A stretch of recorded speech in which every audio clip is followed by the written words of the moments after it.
Isang gabi, kumidlat sa Wow Mountain.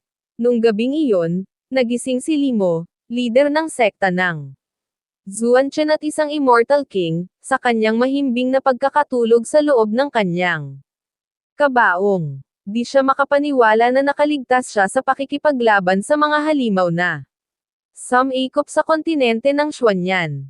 Hindi siya nag-iisa sa pakikipaglaban sa mga halimaw. Sa katunayan, marami siyang kasama. Dalawa sa kanila ay sina Immortal Loksha at Immortal Sovereign Baidong. Nilabanan nila ang mga masasamang halimaw sa loob ng ilang daang taon.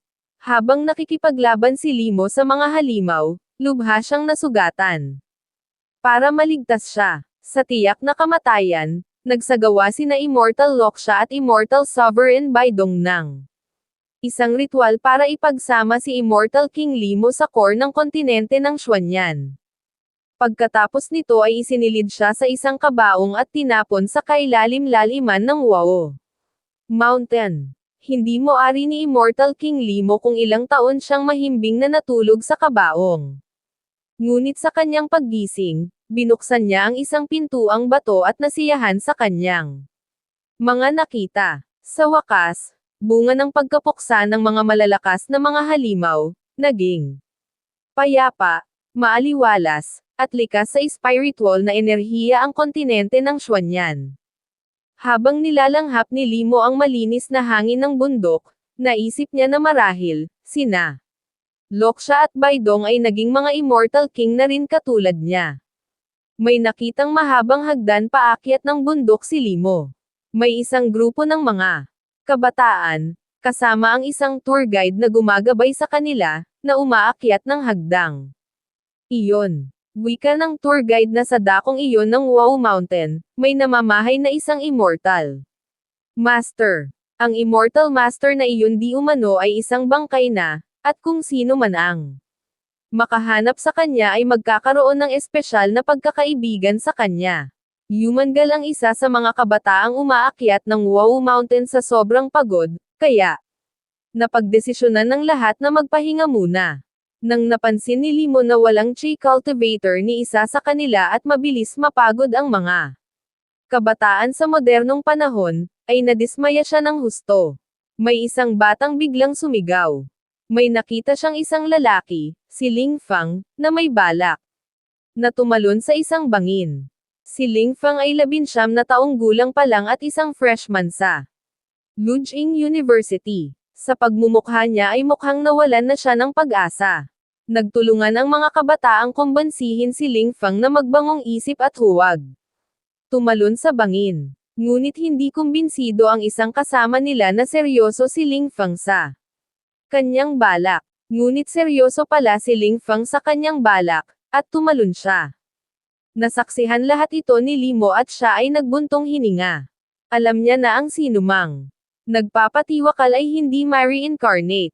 Kaya siya ay tumalon ng napakataas at sinubukang iligtas ang lalaking si Ling Fang. Ngunit hindi na pala kaya ni Limo na tumalon ng napakataas, at bumagsak siya kasama si Ling Fang. Nagtaka si Limo kung bakit hindi na niya kayang lumipad at tumalon ng napakataas, kung kaya't siya ay nag-imbestiga agad-agad. Pinasok niya ang core ng kontinente at nakita niya na ito ay nagliliyab. Dito napagtanto ni Immortal King Limo na bunga ng pagkawasak ng 3,000 small worlds. Nasira ang kanyang anyong Immortal King at ang level ng cultivation niya ay bumagsak ng husto. At dahil dito ay hindi na siya nakakalipad at nakakatalon ng mataas.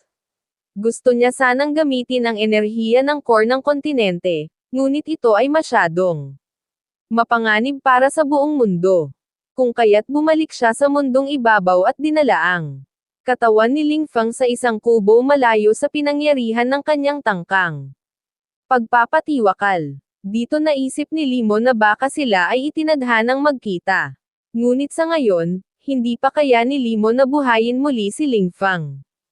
Ang kaya lang niya ay pagpapanatili ng pagkakaisa ng katawan at kaluluwa ni Ling Fang. Nangako siya na pag lumakas siyang muli ay bubuhayin niya muli si Ling Fang. Tiningnan ni Limo ang mga alaala ni Ling Fang gamit ang soul-searching technique. Nakita niya ang mga iba't ibang mahahalagang pangyayari sa kasaysayan ng mundo. Ang huling alaala pala ni Ling Fang ay ang kanyang pagkakahospital, at dito napagtanto ni Limo na kaya nagtangkang magpatiwakal ni Ling Fang ay dahil sa kanyang sakit at sa labis na pagdurusa ng kanyang pamilya dahil dito. Sa pagdaan ng maraming taon, nawala ang kontinente ng Xuanyan at ngayon, ito ang kinikilala bilang planetang Earth. Nakalimutan na ng mga tao kung paano mag-cultivate ng chi, kaya likas ang buong mundo sa spiritual na enerhiya. Ang core ng kontinente ay nagsisilbing taga-kontrol ng spiritual na enerhiya. Naisip ni Limo na kaya nabuhos sa kanya ang spiritual na enerhiya ng core dahil sa pangamba na dahil sa sobrang lakas ng spiritual na enerhiya ng buong mundo, magdudulot ito ng napakalakas na pagsabog. Totoo man na nailigtas si Limo sa tiyak na kamatayan dahil sa core ng kontinente, ngunit ito rin ang dahilan kung bakit napunta siya sa mundo ng mga mortal. Balak puntahan ng mga pulis ang pinangyarihan ng pagpapatiwakal. Habang papunta sila roon para mag-imbestiga, dumaan si Limo sa kanilang harapan.